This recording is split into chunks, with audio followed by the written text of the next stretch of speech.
Hello everyone, पुन्हा एकदा तुमच्या सर्वांचं मनापासून स्वागत आहे आपल्या सर्वांच्या लाडक्या यूट्यूब चॅनलवरती. याचं नाव आहे इन्फायनाइट टिप्स.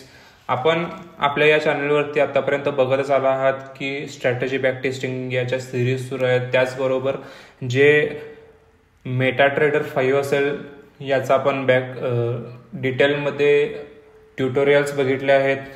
सो एकंदरीत आपल्या या चॅनलवरती जे पण आपण फॉरेक्स इंडस्ट्री असू दे, स्टॉक मार्केट असू दे, या सगळ्याच्या बाबतीत आपण काय इन्फॉर्मेटिव्ह व्हिडिओज आपण ह्या चॅनलवरती शेअर करतोय.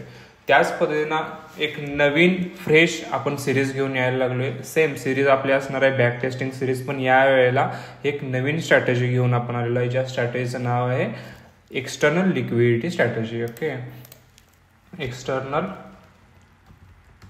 लिक्विडिटी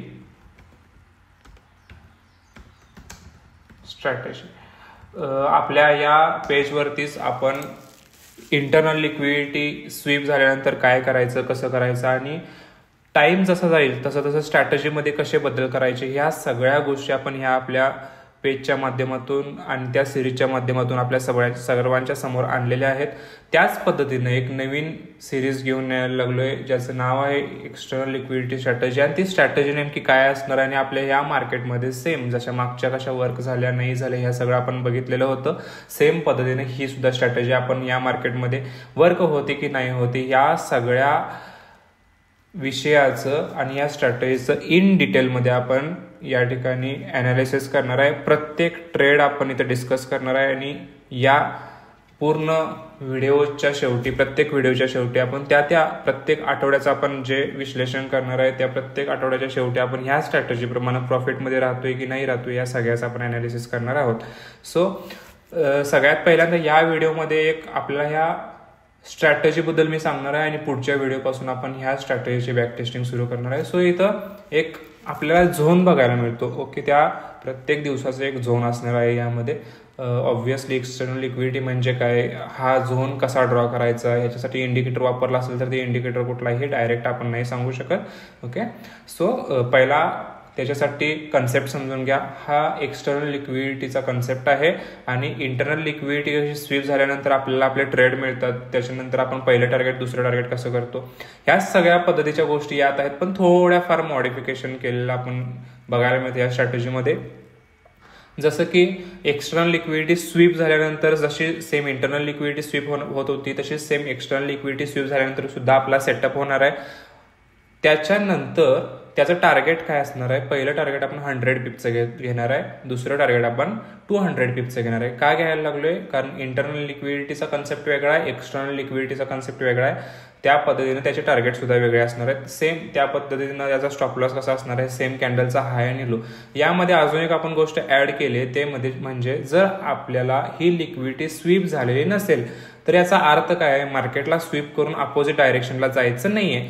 सो बेसिकली आपण त्या ट्रेंडच्या दिशेने सुद्धा बसणार आहोत. हे काही थोडेफार मॉडिफिकेशन केलेले आहेत, जे मॉडिफिकेशन आपण बाय द टाइम ह्या व्हिडिओच्या माध्यमातून तुम्हाला कळणार आहेत. सो बेसिकली जे आत्ता सांगितलं तेच पुन्हा एकदा समजून सांगतो. हा आपला झोन असणार आहे. ओके, ह्या झोनचा हा लोवेस्ट पॉईंट होता. सेम जसं आपण इंटरनल लिक्विडिटीच्या कन्सेप्टमध्ये बघितलं होतं. जर कुणाला इंटरनल लिक्विडिटीचा कन्सेप्ट माहीत नसेल तर डिस्क्रिप्शनमध्ये त्याच्या लिंक्स मी शेअर करतो. त्याचे सगळे व्हिडिओज जे आहेत ते आपल्या चॅनलवरती अवेलेबल आहेत. त्याचे जे रिझल्ट्स आहेत ते सुद्धा आपल्या चॅनलवरती अवेलेबल आहेत, तुम्ही एकदा जाऊन चेक करू शकताय. सो सिम्पली हा लो होता या झोनचा. या झोनच्या लोमध्ये मार्केटनं आपल्या काय ह्या झोनच्या खाली जे स्टॉप लॉसेस असणार होते किंवा पेंडिंग ऑर्डर्स ज्या असणार होते या सगळ्यांचं एक थोडक्यात स्टॉप लॉस हिट करून मार्केटनं काय केलं, इथली लिक्विडिटी ग्रॅब केल्या, मार्केटला फ्युएल मिळाले आणि तिथून मार्केट काय केलं, आपल्या डिरेक्शनला वरती गेलेलं बघायला भेटते. हा एक कन्सेप्ट. आणि तुम्हाला दुसरं एक मॉडिफिकेशन मी काय सांगितलं होतं, जर समजा आपली ही लिक्विडिटी स्वीप झालेली नसेल तर आपण काय करणार आहे, इथं लिक्विडिटी स्वीप झालेली आपल्याला बघायला मिळते काय, या ठिकाणी लिक्विडिटी स्वीप झालेली नाहीये, डायरेक्ट मार्केटमध्ये कॅन्डलनं क्लोजिंग दिलेली आहे. त्यावेळेला आपण डायरेक्ट क्लोजिंग दिलंय, त्याच्यामुळे आपण असं म्हणू शकतो की बाबा मार्केट इकडून खाली यायच्या मनस्थितीमध्ये मूडमध्ये नाहीये.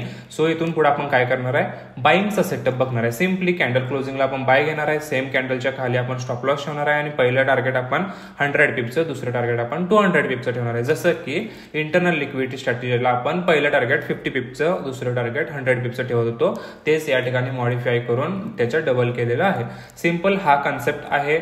ह्या कन्सेप्टमध्ये तुम्हाला थोडंफार जरी आत्ता कळालं असेल तरीही तुम्ही जिंकलेला आहात, कारण याच्या पुढे जाऊन आपण प्रत्येक ट्रेड डिस्कस करणार आहोत. त्याच्यामुळे बाय द टाइम तुम्हाला ऑब्व्हियसली ह्या सगळ्या गोष्टी कळत जाणार आहे.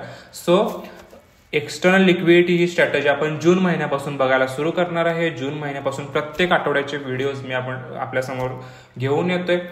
कुठलाही व्हिडिओ अजिबात स्किप करू नका, कारण प्रत्येक व्हिडिओमध्ये थोडेफार मॉडिफिकेशन झालेले तुम्हाला बघायला भेटतीलच. सो पुढचा व्हिडिओ आपण जून महिन्याच्या पहिल्या आठवड्यात एक्सटर्नल लिक्विडिटी स्ट्रॅटेजीमध्ये काय नेमकं झालं हे बघणार आहोत. सो पुढचा व्हिडिओ अजिबात मिस करू नका. जर तुम्हाला या पद्धतीचे कंटेंट बघायला आवडत असेल, जर तुम्हाला खरोखर हेल्प होत असेल तर नक्की आपल्या पेजला आपल्या जवळच्या मित्रमैत्रिणींच्या पर्यंत, नातेवाईकांच्या पर्यंत पोहोचवायला मदत करा. कारण जर यातून आपला फायदा होत असेल तर हे फ्री ऑफ कॉस्टचे नॉलेज आहे, ते आपल्या चांगल्या लोकांच्या पर्यंत पोहोचेल, एवढाच यातून उद्देश आहे. ओके, सो आपण भेटू जून महिन्याच्या पहिल्या आठवड्यात नेमकं काय झालं या व्हिडिओसह भेटू पुढच्या व्हिडिओमध्ये. पुढचा व्हिडिओ नक्की मिस करू नका. Thank you so much.